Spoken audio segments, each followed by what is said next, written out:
This is just a sample of the audiobook. To get the complete audiobook, access the link posted in the first comment. The city looked small on a map of America. It was just a tiny, polite dot near a red thread-like road that ran across an otherwise empty half-inch of paper. But up close and on the ground, it had 500,000 people. It covered more than 100 square miles. It had nearly 150,000 households.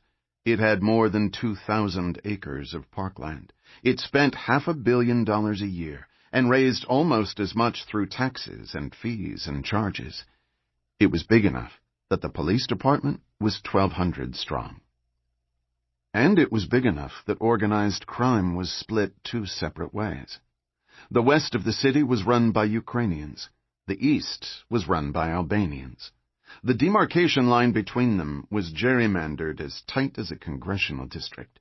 Nominally, it followed Center Street, which ran north to south and divided the city in half.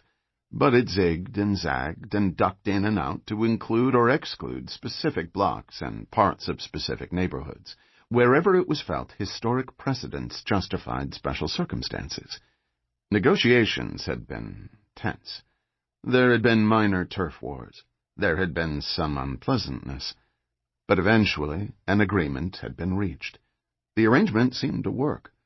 Each side kept out of the other's way. For a long time, there had been no significant contact between them. Until one morning in May.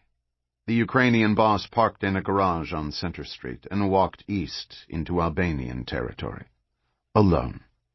He was 50 years old and built like a bronze statue of an old hero, tall, hard, and solid. He called himself Gregory, which was as close as Americans could get to pronouncing his given name. He was unarmed, and he was wearing tight pants and a tight T-shirt to prove it. Nothing in his pockets, nothing concealed. He turned left and right, burrowing deep, heading for a backstreet block where he knew the Albanians ran their businesses out of a suite of offices in back of a lumber yard. He was followed all the way, from his first step across the line. Calls were made ahead, so that when he arrived he was faced by 6 silent figures, all standing still in the half-circle between the sidewalk and the lumber yard's gate, like chess pieces in a defensive formation.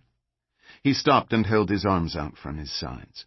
He turned around slowly, a full 360, his arms still held wide. Tight pants, tight T-shirt. No lumps, no bulges, no knife, no gun. Unarmed, in front of 6 guys who undoubtedly weren't. But he wasn't worried. To attack him unprovoked was a step the Albanians wouldn't take. He knew that. Courtesies had to be observed. Manners were manners. One of the 6 silent figures stepped up, partly a blocking maneuver, partly ready to listen. Gregory said, "I need to speak with Dino." Dino was the Albanian boss. The guy said, "Why?" "I have information." "About what?" "Something he needs to know." "I could give you a phone number." "This is a thing that needs to be said face to face." "Does it need to be said right now?" "Yes, it does." The guy said nothing for a spell, and then he turned and ducked through a personnel door set low in a metal roll-up gate. The other 5 guys formed up tighter to replace his missing presence. Gregory waited. The 5 guys watched him, part wary, part fascinated. It was a unique occasion, once in a lifetime, like seeing a unicorn. The other side's boss, right there. Previous negotiations had been held on neutral ground, on a golf course way out of town, on the other side of the highway. Gregory waited.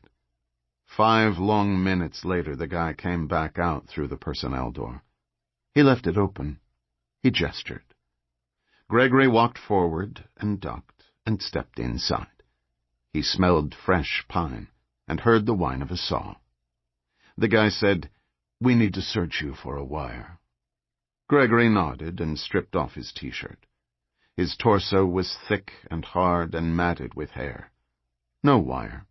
The guy checked the seams in his T-shirt and handed it back. Gregory put it on and ran his fingers through his hair. The guy said, "This way." He led Gregory deep into the corrugated shed. The other 5 guys followed. They came to a plain metal door. Beyond it was a windowless space set up like a boardroom.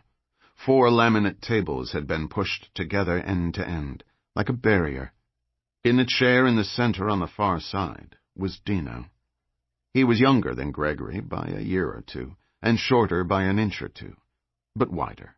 He had dark hair and a knife scar on the left side of his face, shorter above the eyebrow and longer from cheekbone to chin, like an upside-down exclamation point.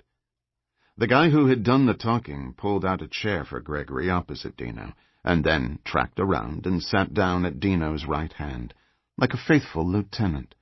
The other 5 split 3 and 2 and sat alongside them. Gregory was left alone on his side of the table, facing 7 blank faces. At first, no one spoke. Then eventually, Dino asked, "To what do I owe this great pleasure?" Manners were manners. Gregory said, "The city is about to get a new police commissioner." "We know this," Dino said. "Promoted from within." "We know this," Dino said again. "He has promised a crackdown against both of us." "We know this," Dino said, for the 3rd time. "We have a spy in his office." Dino said nothing. He hadn't known that.